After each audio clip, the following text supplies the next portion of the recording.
Selamat datang di Pojok Santai. Sebelum Anda mendengarkan audiobook ini, kami menginformasikan bahwa channel ini adalah review audio dari buku yang ada di Indonesia. Untuk membaca keseluruhan buku ini, kami menyarankan membeli buku aslinya di toko buku kesayangan Anda, baik offline maupun online. Keberadaan channel ini dimaksudkan untuk membantu Anda mendapatkan pengetahuan dari buku-buku kesayangan Anda. Jangan lupa untuk subscribe, like, dan komen. Selamat datang di Pojok Santai, channel khusus yang membahas komik dan novel dengan cara asik. Wiro Sableng alias pendekar kapak maut naga geni 212 mendapatkan sesuatu yang aneh di hadapannya. Seperti apa? Yuk langsung saja simak video berikut ini.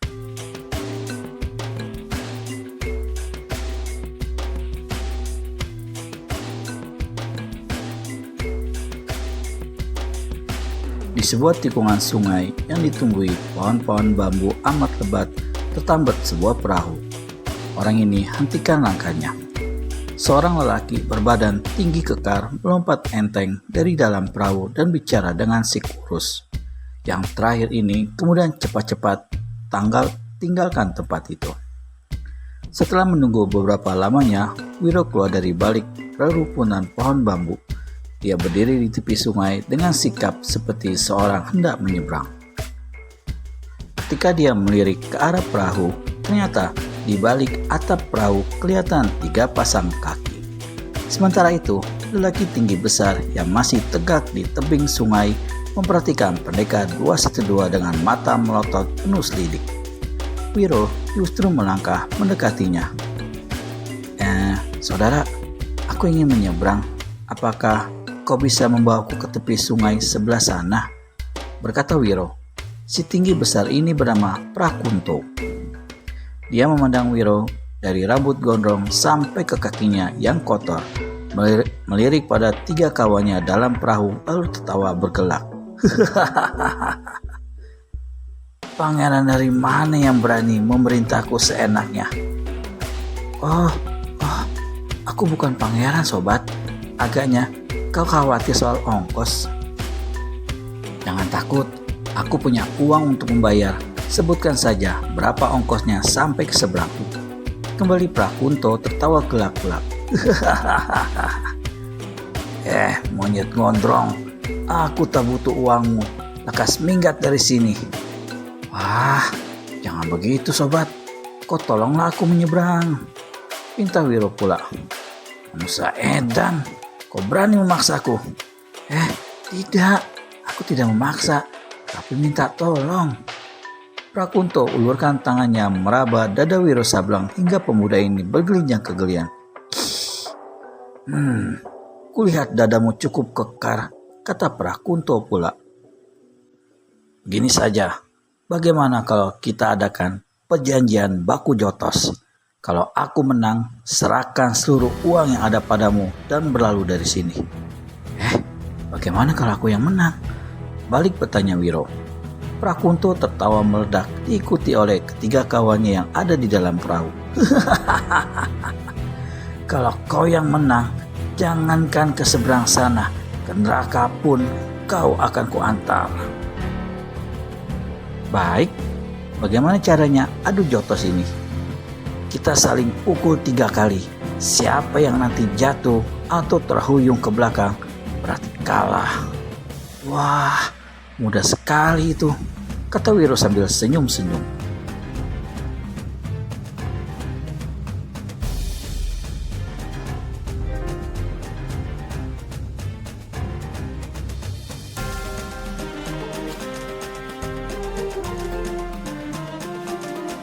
Siapa yang mulai memukul lebih dulu? Silakan, kau yang memukulku lebih dulu, jawab Prakunto yang tidak memandang sebelah mata pada pemuda bertampang dungu di hadapannya itu. Wiro melangkah ke hadapan Prakunto. Diulurkannya tangannya ke dada si tinggi besar ini, meraba-raba beberapa lamanya hingga Prakunto menjadi kesal. Aku suruh kau memukul dadaku, bukan memijat-mijat, tolol, hardik Prakunto. Dadamu kelewat lunak. seperti agar-agar. Aku khawatir sekali, pukul saja dadamu bisa hancur berantakan. Nanti kau tak bisa balas memukulku. Bagusnya kau saja memukulku lebih dulu. Prakunto benar-benar jadi naik darah mendengar ucapan Wiro Sableng. Sementara ketiga kawannya sudah keluar dari perahu dan tegak mengelilingi mereka. Muda ingusan, mulutmu sombong sekali, sentak Prakunto. Jadi adu jotos ini tidak diteruskan. Nyatanya kau cuma seorang pengecut. Badan saja tinggi kekar, tapi nyali selembek tai ayam. Diejek begitu, Prakunto jadi naik pitam. Tiga kawannya juga tampak marah. Kau bersiaplah, sekali pukul nyawamu akan kubuat melayang, kata Prakunto. Wiro mundur beberapa langkah dan berdiri sambil tolak pinggang. Silakan pukul, jangan salah pilih.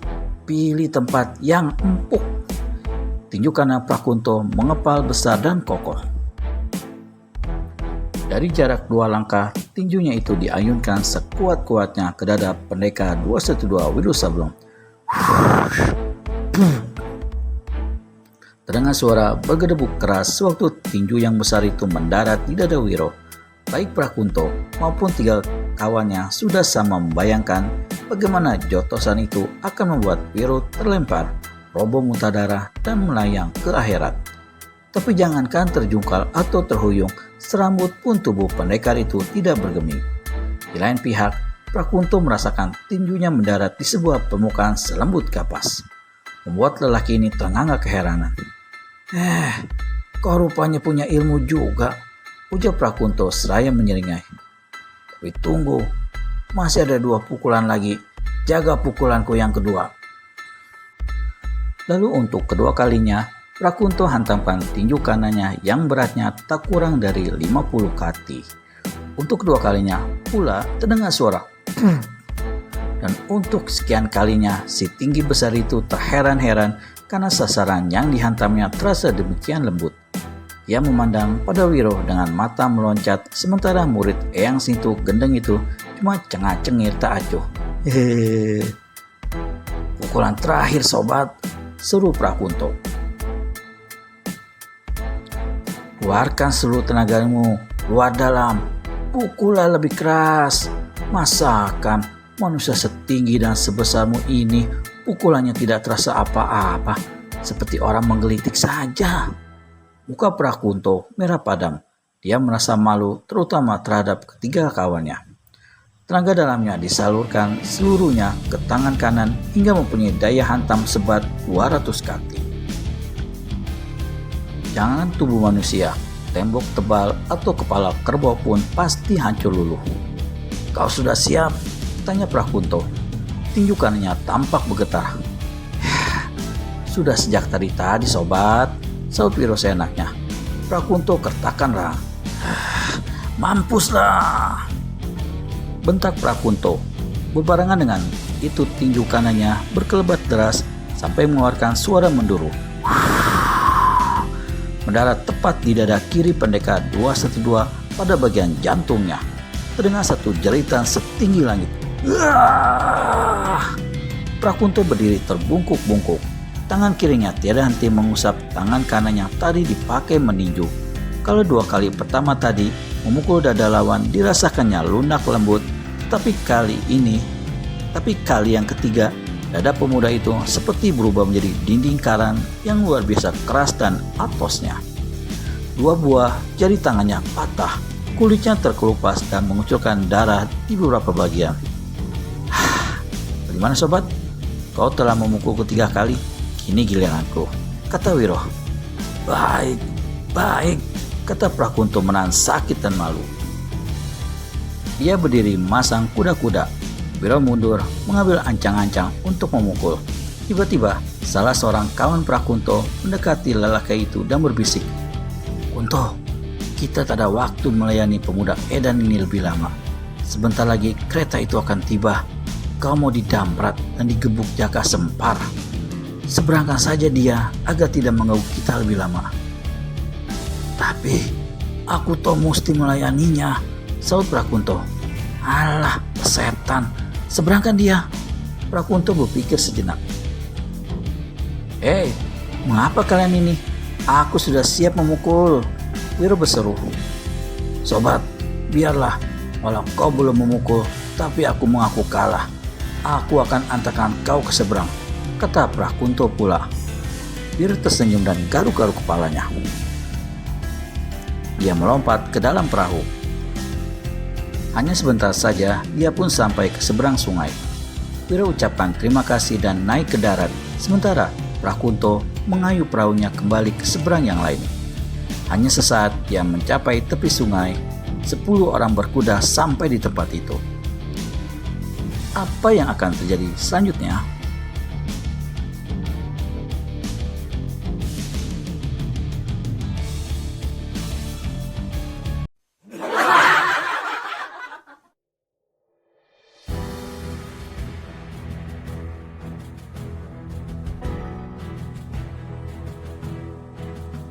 "Sobat, biarlah, walau kau belum memukul, tapi aku mengaku kalah.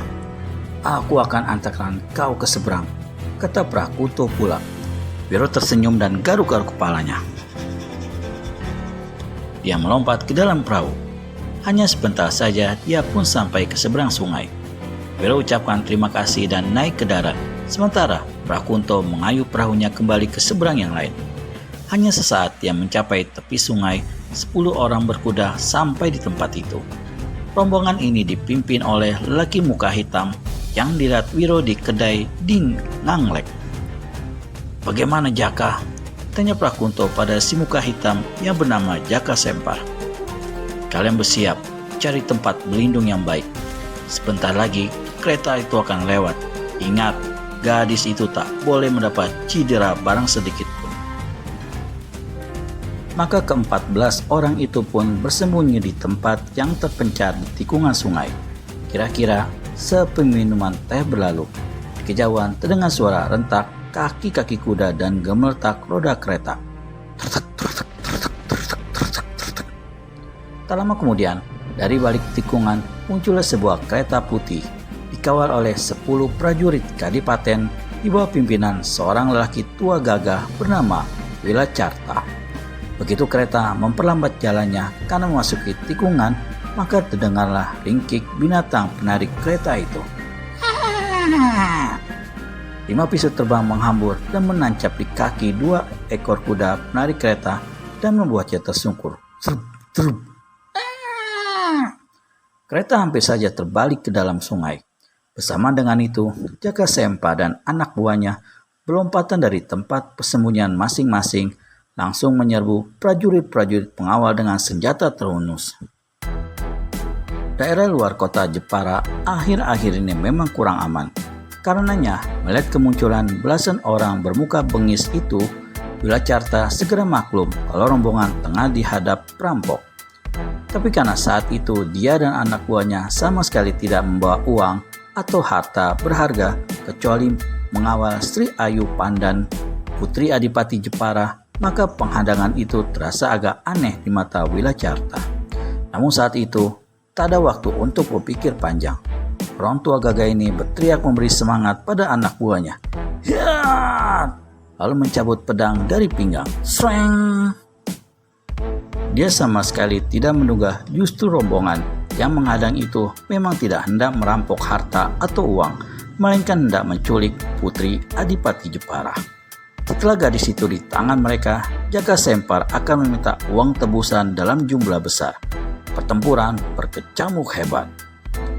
Pihak kadipaten selain kalah jumlah, lawan yang mereka hadapi rata-rata memiliki kepandaian silat tinggi hingga dalam tempo singkat 2 orang prajurit roboh mandi darah.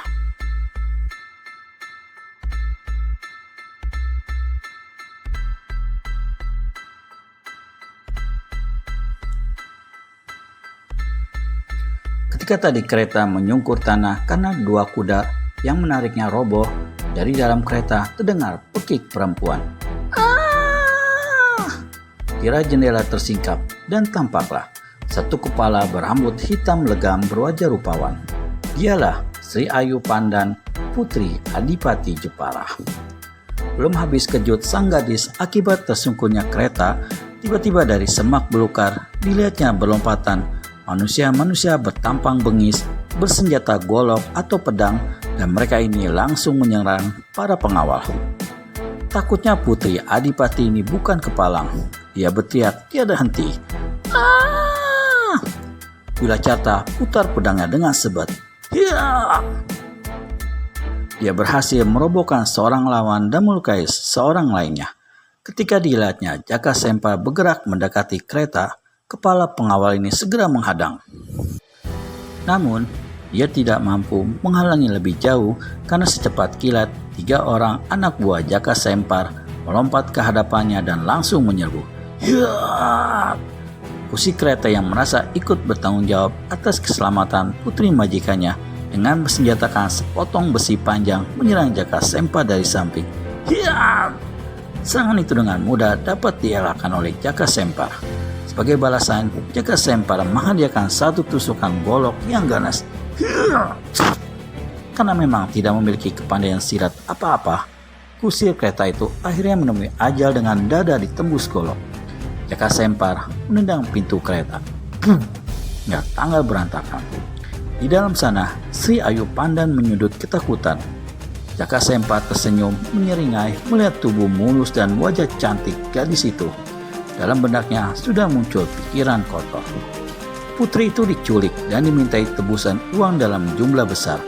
Tapi apa salahnya sebelum dikembalikan pada orang tuanya akan dipakai sebagai pemuas nafsu lebih dulu? Gadis cantik, kau tak usah takut. Mari, ikut aku. Kata Jaka Sempar seraya mengeluarkan tangan untuk menarik Ayu Pandan. Namun sebelum jari-jari tangannya sempat menyentuh tubuh gadis itu, mendadak dari samping melesit sebuah benda besar. Jaka Sempar cepat bersurut mundur.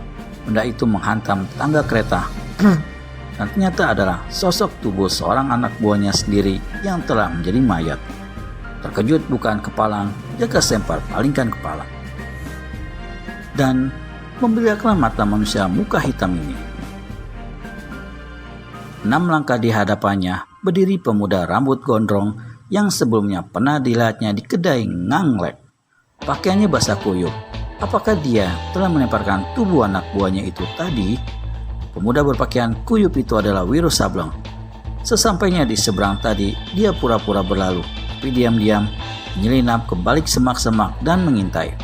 Dia yakin sekali orang-orang yang ditemuinya di kedai dan di tepi sungai itu tengah merencanakan sesuatu yang jahat, dan keyakinannya itu tak lama kemudian menjadi kenyataan, yaitu dengan munculnya kereta putih yang telah ditunggu untuk dihadang. Pada saat pertempuran sedang berkecamuk, Wiro terjun ke sungai berenang menyeberang. Itulah sebabnya pakaiannya basah kuyup. Bangsat! Pemuda ini memang sudah kucurigai sejak dari Nganglek, ketak Jaka Sempar. Dia melangkah mendekati Wiro dan membentak. Parat, kau berani mencampuri urusanku, berarti kau berani mampus. Golok besar di tangan Jaka Sempar menderu, membabat ke dada Wiro Sableng. Ketika Wiro berhasil mengelakkan serangan itu, serta-merta serangan kedua dan ketiga datang susul menyusul laksana kilat. Kiranya kepala rampok ini memiliki ilmu golok yang lihai. Dia mengharap dalam beberapa gebrakan saja akan dapat mencincang tubuh lawannya. Namun dia tidak tahu dengan siapa hari itu dia berhadapan. Jaka Sempar membuka jurus kedua dengan serangan berantai kembali. Wiro berkelebat cepat di antara taburan sinar golok lawan. Awal jurus ketiga pendekar ini mempercepat gerakannya hingga tubuhnya hanya merupakan bayang-bayang dan Jaka Sempar menjadi bingung karena kehilangan lawan. Sambaran goloknya terus-menerus menghantam tempat kosong. Selagi Jaka Sempar kebingungan, Wiro hantamkan tangan kanannya ke kening penjahat ini. Jaka Sempar menjerit. Tubuhnya terbanting ke tanah tak sadarkan diri. Keningnya memang sudah hitam, kini tampak tambah hitam karena hangus. Dan pada kening itu kini tertera 3 deretan angka 212. Dari mata, hidung, serta mulutnya mengalir darah. 3 orang anak buah Jaka Sempar yang melihat pemimpin mereka dicelakai begitu rupa dengan cepat menyerang. Manusia-manusia tak berguna, bisanya cuma membuat keonaran. Majulah bila minta digebuk, kertak Wiro Sableng. Bagaimana kelanjutan pertarungan Wiro Sableng alias pendekar kapak maut naga geni 212 melawan Jaka Sempa dan anak buahnya?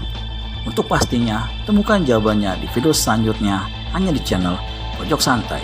Segera subscribe dan tekan tombol lonceng untuk mendapat notifikasi video terbaru dari kami. Terima kasih dan sampai bertemu kembali.